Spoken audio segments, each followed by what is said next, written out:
d'or de la mine Houndé Gold Operation, la société minière qui lance officiellement ses activités de production envisage la création d'au moins 700 emplois et contribuer pour 20 milliards de francs CFA chaque année au trésor public. L'inauguration de la mine en présence du président du Faso dans ce journal.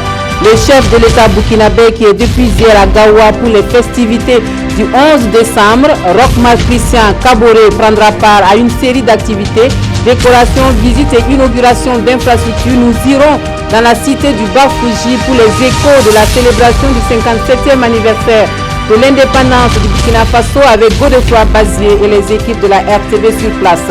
Et puis l'Irak libéré de Daesh, une victoire que le Premier ministre irakien dédie à tous les alliés arabes et du monde. Les djihadistes ne contrôlent plus 1 cm² du territoire de ce pays, semble-t-il, mais les capacités de nuisance de l'État islamique restent encore une préoccupation.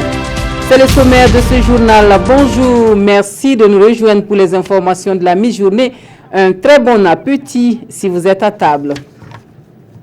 Cela dit, le président du Faso qui assiste à la première coulée d'or de la société minière Houndé Gold Operation, c'est le fait marquant hier au lancement officiel de la production de cette mine qui affiche pour ambition la création de 700 emplois et une contribution annuelle à hauteur de 20 milliards de francs CFA au trésor burkinabé. 6 à 8 tonnes d'or sont attendues chaque année.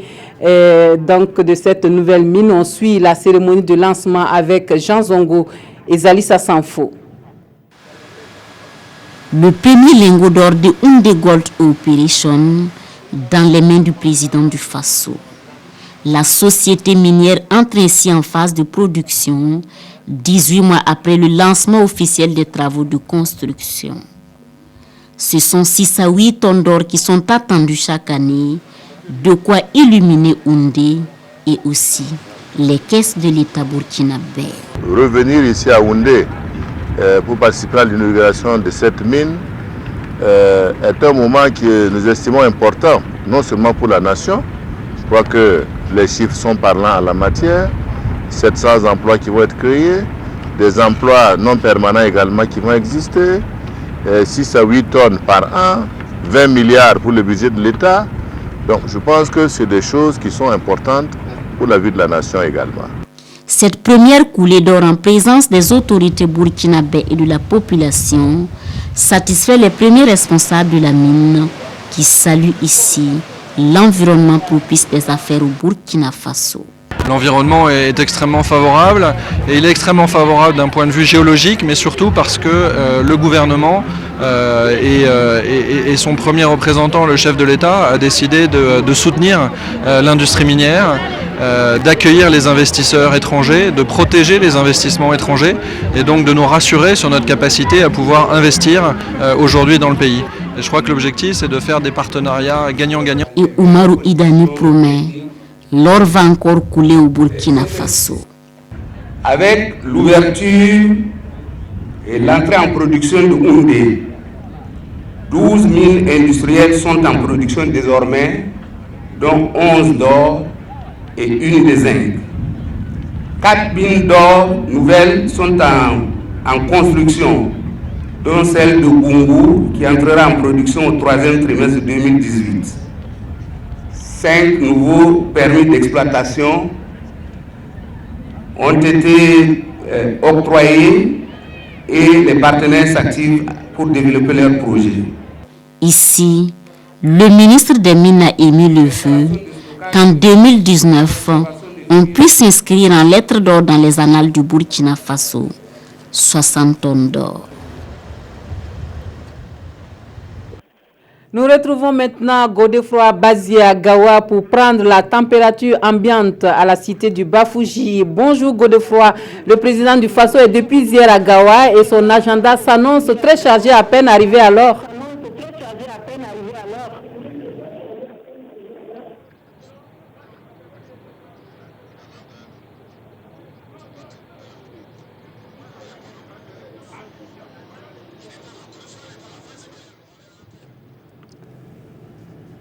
Voilà, nous intervenons ce midi de depuis le site de la grande parade civilo-militaire de la fête de l'indépendance ici à Gawa. Nous sommes ici dans ce qui sera demain la tribune officielle. Elle accueillera au bas mot 1050 personnalités. D'autres tribunes sont dressées ici, elles sont au nombre de 3. Elles accueilleront également d'autres invités qui viendront à Gawa pour assister à ce défilé haut en couleur. Bref, les activités entrant dans le cadre de la fête du 11 décembre déroulent normalement leur programme. La nuit de la femme et de l'enfant a permis hier d'apporter un soutien substantiel à cette couche défavorisée de la population du Sud-Ouest. La ministre Laure Zongo Neyen a remis à cette occasion un chèque de 50 millions de francs CFA. Reportage Césaire Carrefour, Ali Traoré. C'est une nuit dédiée à la femme et à l'enfant. Considérées comme les couches les plus vulnérables de la société, leur apporter soutien et confort s'avère plus que nécessaire. Et le ministère en charge de la femme l'a bien compris. À l'occasion de la célébration du 57e anniversaire de l'indépendance, le ministère remet ici des chèques et du matériel de production et de transformation aux femmes et aux élèves. C'était l'occasion pour vraiment faire un clin d'œil à notre public cible, à cette frange de la société qui est souvent marginalisée, qui est souvent reléguée au second plan, et montrer que nous sommes dans la dynamique vraiment comme son Excellence le président du FASO, M. Roch-Marc Christian Kaboré, l'a voulu. Et cela a été traduit dans le PNDS à ce que les femmes soient des acteurs dynamiques du développement du Burkina Faso. Le matériel et les chèques remis au cours de cette nuit s'élèvent à près de 50 millions de francs CFA. Une action qui vise à aider ces couches de la société à mieux s'épanouir. Ce que nous recevons, c'est vraiment très significatif pour nous parce que nous sommes dans le domaine de la promotion des droits de la femme et de l'enfant. Nous aidons les personnes vulnérables, essentiellement les femmes et la petite fille. Et nous leur venons en aide, en soutien pour les aider à avoir aussi des jours meilleurs. Le ministère en charge de la femme ne compte pas s'arrêter en si bon chemin. Elle prévoit d'ici là d'autres actions d'accompagnement des femmes de la cité de Bafouji. La deuxième édition du jeu concours Les Cracks de la Nation a connu son épilogue hier à l'ENEP de Gawa. C'est une compétition interscolaire initiée depuis Kaya par l'association Dikou. Elle a sacré cette année le complexe scolaire Notre-Dame de l'Annonciation de Gawa. Cet établissement scolaire a battu en finale le lycée national de Bobo Dioulasso. Reportage Daouda Ouattara, Rachid Savargo. Ces élèves du complexe scolaire Notre-Dame de l'Annonciation de Gawa reçoivent ici des mains du président de l'Assemblée nationale la plus grande distinction du jeu concours Les Cracks de la Nation 2017. Nous sommes les premiers et nous sommes de la région, donc vraiment c'est un sentiment de joie. Intégré dans les festivités du 11 décembre, depuis Kaya 2016, ce jeu concours interscolaire se veut un cadre éducatif et de promotion de l'excellence au niveau des apprenants. Posons des questions sur l'histoire du Burkina, la géographie, les grands hommes du Burkina, et nous collons cette activité-là aux festivités du 11 décembre. Pour que les jeunes puissent vraiment prendre part aussi à la fête du 11 décembre. Des différents établissements des 13 régions au départ de cette deuxième édition, la finale a opposé le lycée national de Bobo Dioulasso au complexe scolaire Notre-Dame de l'Annonciation de Gawa. Après plusieurs face-à-face dans les différentes séries de questions, la décision du jury est sans appel. Les Cracks de la région du Sud-Ouest remportent la partie avec 65 points sur 100 contre 60 pour les adversaires de la région de Haut-Bassin. Ce genre d'activité permet aux jeunes élèves de pouvoir compétir entre eux et ce soir nous avons assisté en tout cas à une finale intéressante. Je voudrais en tout cas féliciter l'association qui a organisé ce jeu concours, féliciter également les encadreurs et surtout les élèves. Les inviter à persévérer, à étudier, à bosser davantage. En plus des prix non négligeables du comité d'organisation, le président de l'Assemblée nationale, au nom de son institution, gratifie tous les participants avec une enveloppe d'1 350 000 francs CFA répartie en fonction des mérites. Comme quoi, l'excellence en milieu scolaire est une priorité pour l'Assemblée nationale. L'ONG ASMAD et ses partenaires ont procédé hier à la mise en place de mutuelles sociales dans la région du Sud-Ouest. L'objectif visé est de susciter l'adhésion des populations de la localité aux mutuelles sociales et d'en faire un tremplin pour l'effectivité de l'assurance maladie universelle. Les communes de la région dans lesquelles ces mutuelles sont déjà implantées sont celles de Dano, Dissine, Koper et Gawa. Reportage Kosoun Koulibalidi. Dimitri Badini. Des mutuelles sociales de santé, désormais une réalité dans la région du Sud-Ouest. Implantées dans les communes de Dano, Dissine, Koper et Gawa, le lancement officiel a lieu ici au Haut-Commissariat du Poni, à la faveur de l'activité du 57e anniversaire de la fête de l'indépendance. Une action menée par l'ONG ASMAD et ses partenaires pour soutenir l'État burkinabé dans sa vision de couverture universelle en santé à travers l'AMU, l'assurance maladie universelle. Le Burkina Faso, à l'instar des pays en voie de développement, n'échappe pas à la crise économique avec comme corollaire les difficultés d'accès aux soins de santé par les populations et surtout la catégorie sociale démunie. Malgré les efforts consentis par le gouvernement et les partenaires financiers en matière d'offres de services et de soins, bon nombre de personnes accèdent toujours difficilement aux soins de santé essentiels de qualité. C'est pour pallier cette insuffisance que les mutuelles à base communautaire trouvent toute leur importance et doivent s'implanter fortement dans nos sociétés. Ces mutualistes de la région du Sud-Ouest s'ajoutent aux 71 autres mutuelles existantes dans 9 régions du pays. Et pour les partenaires, la mise en œuvre de la stratégie des mutuelles sociales au Burkina est une aubaine pour les Burkinabés, notamment les plus démunis à avoir un accès facile aux soins et à moindre coût en bénéficiant des avantages du produit RR déjà en place. Ici, la cotisation fait 3 900.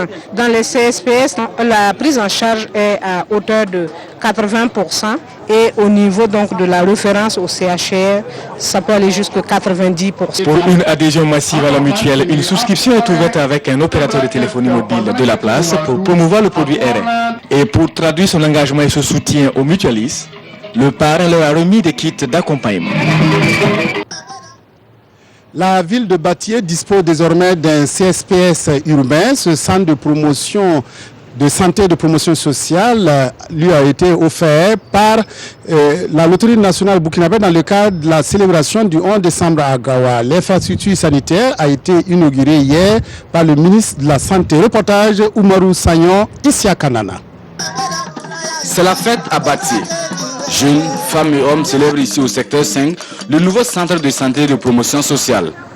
Une infrastructure qui vient accroître l'offre d'accueil du district sanitaire de Batié. Ce CSPS-là, en tout cas, va nous permettre d'accroître l'offre en soins de santé.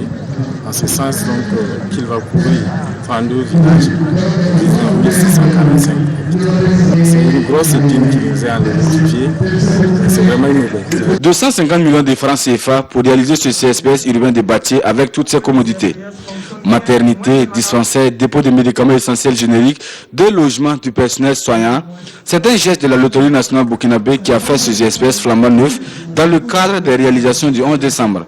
À travers ce geste, la nationale des jeux entend accompagner les actions du gouvernement dans sa quête d'une mise en place de cadres adéquats avec comme cheval de bataille la décentralisation du système sanitaire pour une prise en charge efficace des patients. Globalement, ce type d'infrastructure, nous devrions en avoir 3800. Nous en avons aujourd'hui 2000. Il faut qu'il y ait encore un travail et j'en appelle encore à la solidarité, au partenariat de la LONAB pour que nous ayons d'ici à 2020 l'ensemble des formations sanitaires attendues pour que réellement la santé soit accessible à tous. Outre ce CSPS urbain de Batié dans le Numbiel, le centre de santé et de promotion sociale de Montviello dans la Bougriba, l'auberge de l'Appelé, le centre de formation des jeunes filles de Gawa sont autant d'infrastructures réalisées par la LONAB dans la région du Sud-Ouest. Des infrastructures qui ont coûté à la nationale des jeux plus d'1 milliard de francs CFA. Voilà, nous allons revenir à ce qui est le projet phare de cette fin d'année avec le lancement aujourd'hui à Gawa par le président du FASO du projet 1 en tout cas la phase 1 du projet backbone national.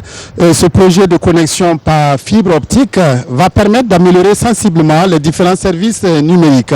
D'une longueur d'environ 2000 km, il va permettre de raccorder 11 chefs-lieux de région, 27 chefs-lieux de province et 80 communes. Coût de l'opération, plus de 50 milliards de francs CFA pour un délai d'exécution de 14 mois. Le président du Faso se prononce sur ce projet à l'issue donc du lancement au micro de Moussa Ouedraogo et d'Adama Koulibaly.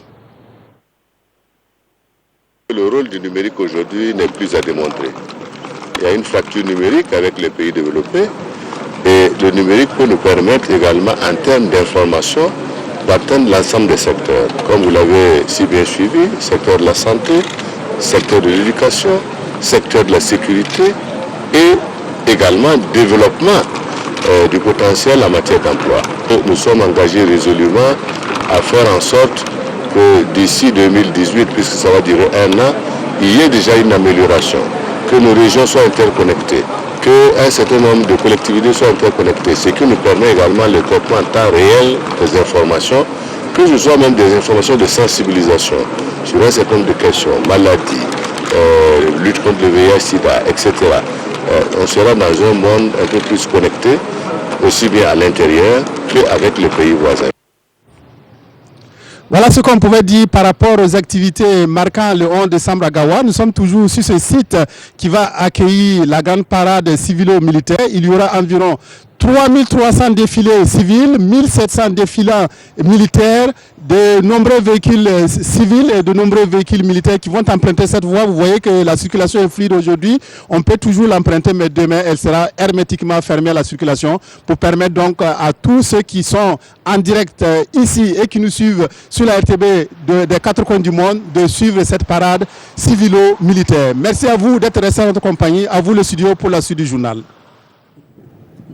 Merci Godefroy. Nous n'allons pas nous quitter de sitôt. Nous restons un peu dans le sud-ouest pour nous intéresser aux jeunes dans cette région. Une jeunesse qui n'hésite plus à tourner le dos à l'aventure dans les pays voisins. Le succès peut venir aussi de l'intérieur pour peu qu'il y ait du soutien du côté des autorités. Les jeunes ont livré leur ambition à Souleymane Sanou et Moumouni Soubeiga.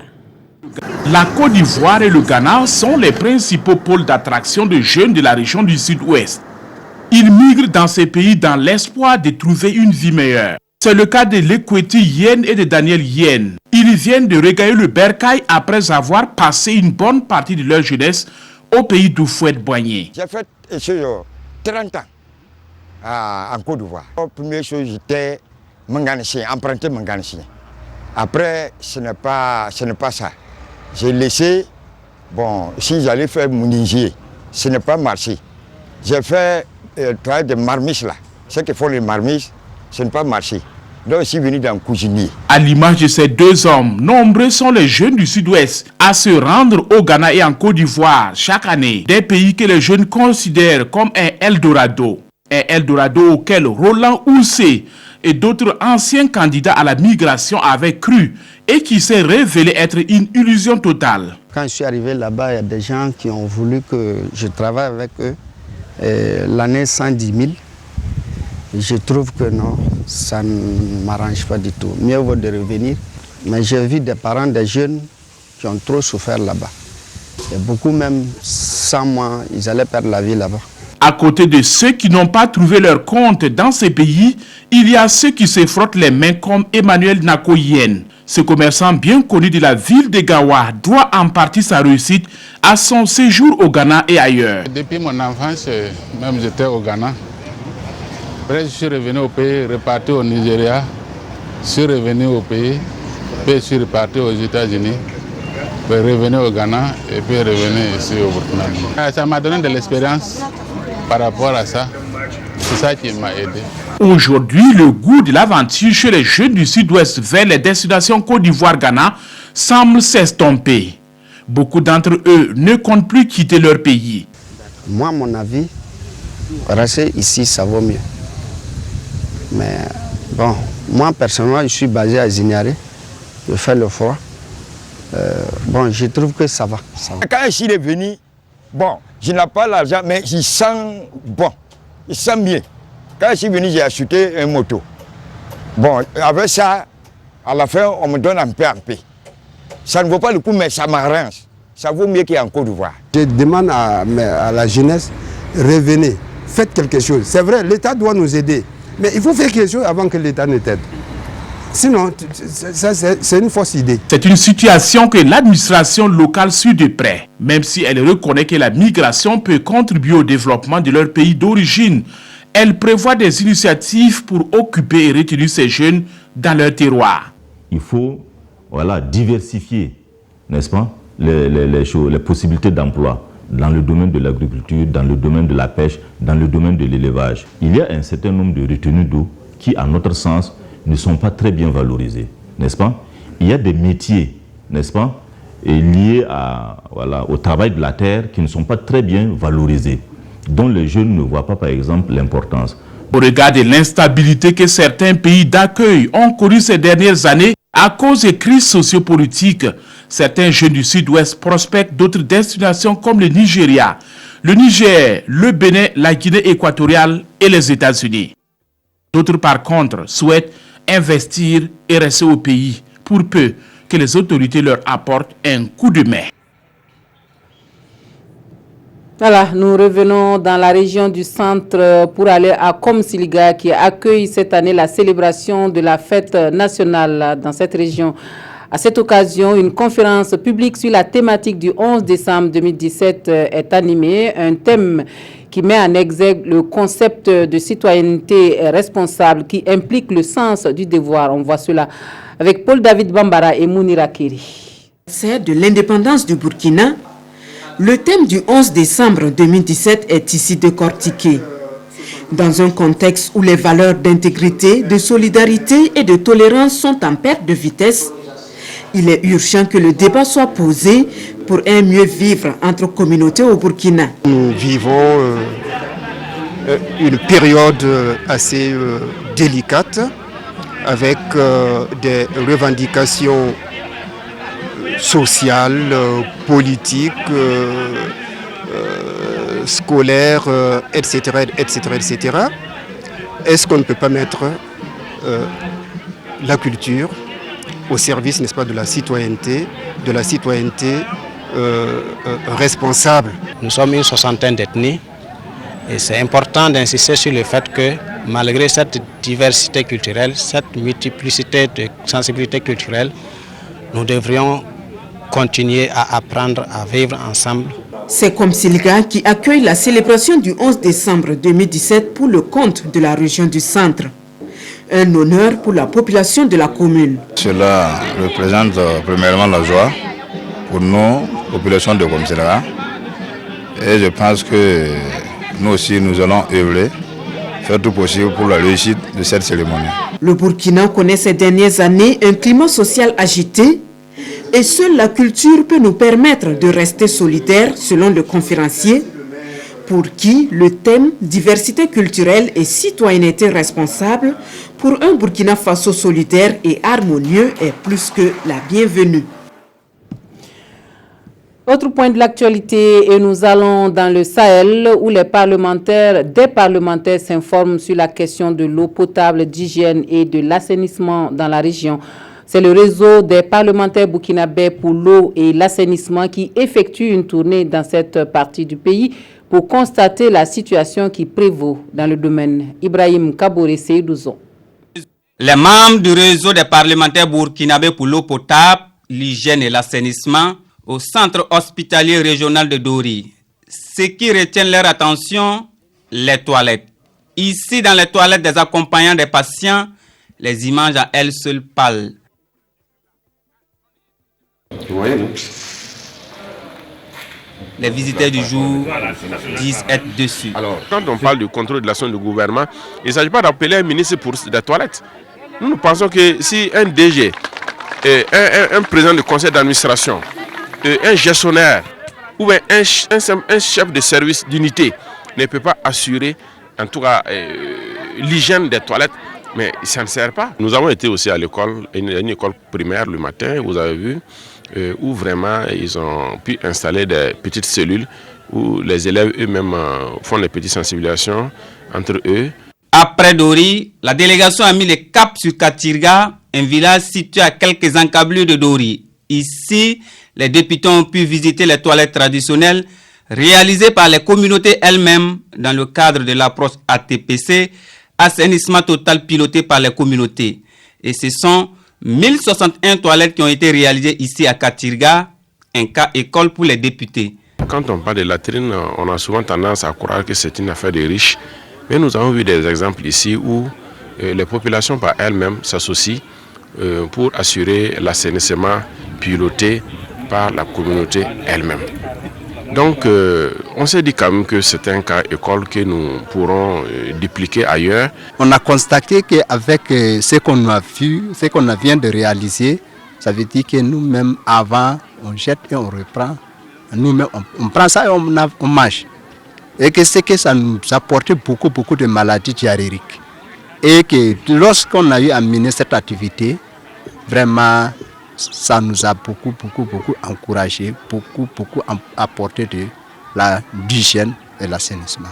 Dans le cadre de leur séjour au Sahel, les membres du réseau des parlementaires burkinabés pour l'eau potable, l'hygiène et l'assainissement se sont également entretenus avec le directeur régional en charge de l'eau. Au terme de leur séjour, ils promettent de retour à l'Assemblée nationale, faire un rapport fidèle et interpeller qui de droit.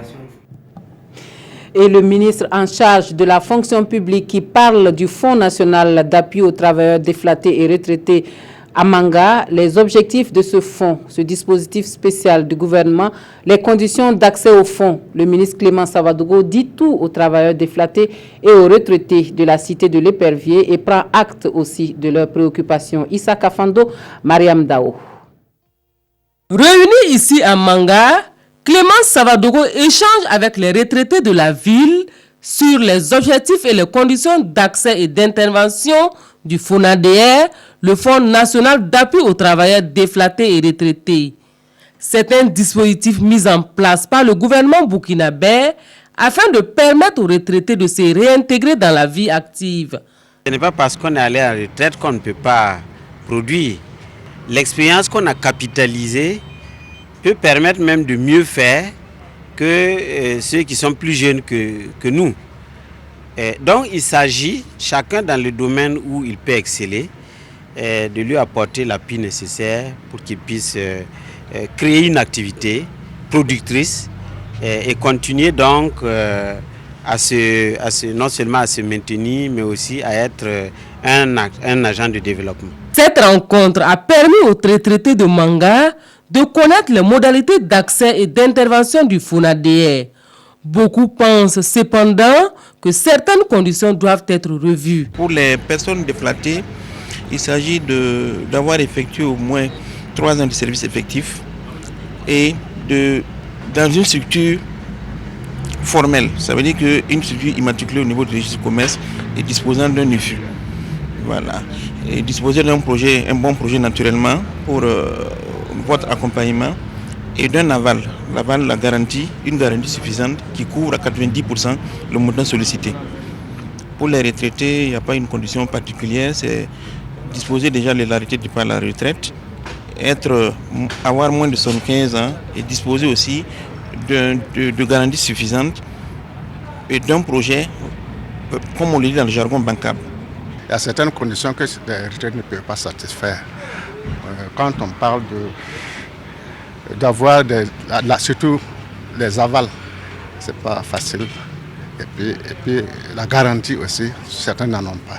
Ces retraités ont saisi également l'opportunité pour soumettre des doléances au ministre Clément Savadogo. Ils ont demandé l'augmentation de la pension et la construction d'une maison de retraités à Manga. Des doléances que le ministre a promis mettre sur la table de réflexion du gouvernement. À Kupela, le Nakobo ou la fête des récoltes coïncide cette année avec les 20 ans de règne de Naba Yemdi et le chef coutumier de rendre doublement hommage aux ancêtres et aux producteurs. Courses hippiques, animations culturelles, réjouissances populaires sont les temps forts du 21e Nakobo de Kupela que nous relatent ici Roger Bembamba et Aruna Mari. C'est une ambiance toute particulière que la cour royale de Kupéla affiche ce samedi. Aux quatre coins de la cour, femmes et hommes sont à la tâche pour le déjeuner. Là, un buffle abattu aiguise la curiosité des visiteurs. Pendant ce temps, le chef accorde des audiences à ses hôtes, le tout dans une ambiance festive. À l'heure du déjeuner, le chef apparaît sous bonne escorte pour offrir le linge à ses convives dans la pure tradition. C'est le Nakobo, ou fête des récoltes du Naba Yemde de Kupéla. C'est l'occasion pour rendre grâce à Dieu et demander à Dieu de nous accompagner toujours et de nous aider dans tout ce que nous entreprenons. Parmi les hôtes du jour, le gouverneur de la région du Centre-Est, il a salué l'engagement du chef coutumier dans l'enracinement de la cohésion sociale dans cette partie du pays. Ce sont des actions que nous encourageons et c'est pourquoi nous sommes venus féliciter le chef pour le rôle déterminant qu'il prend dans la cohésion, dans l'entente et dans la solidarité dans notre région.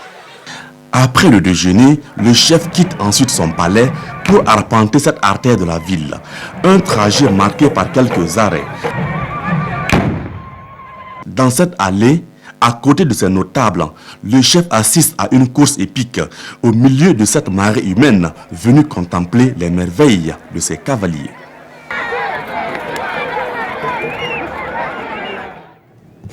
Voilà un mot de l'actualité à l'étranger pour refermer ce journal. En Irak, Daesh succombe à la grande offensive contre ses positions depuis 3 ans. L'État islamique ne contrôlerait plus 1 centimètre carré du territoire irakien.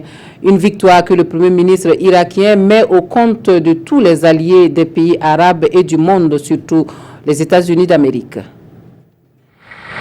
Enfin, après 3 ans de combats acharnés, l'Irak est libéré de Daesh. La victoire sur le groupe djihadiste a été annoncée par le Premier ministre irakien, une victoire possible grâce à l'appui crucial de la coalition internationale dirigée par les États-Unis. Pourtant, selon les experts, si les djihadistes ne contrôlent plus 1 centimètre carré du territoire irakien, ils possèdent des caches et des dépôts d'armes dans des zones désertiques et non peuplées en Irak. Ces victoires ne sont pas seulement celles des Irakiens, même s'ils ont fait tant de sacrifices. Ces victoires sont celles de tous les Arabes, les musulmans et du monde. Depuis plus d'1 an, Daesh a été la cible de multiples offensives et peu à peu a cédé du terrain après avoir occupé jusqu'à 1/3 de l'Irak. L'État islamique a également perdu la majeure partie du territoire conquis en Syrie voisine. Mais les djihadistes ont encore des capacités de nuisance en organisant des attentats spectaculaires. C'est la fin des informations de la mi-journée. Toute l'équipe du 13h se joint à moi pour vous souhaiter un très bon dimanche à tous et à toutes.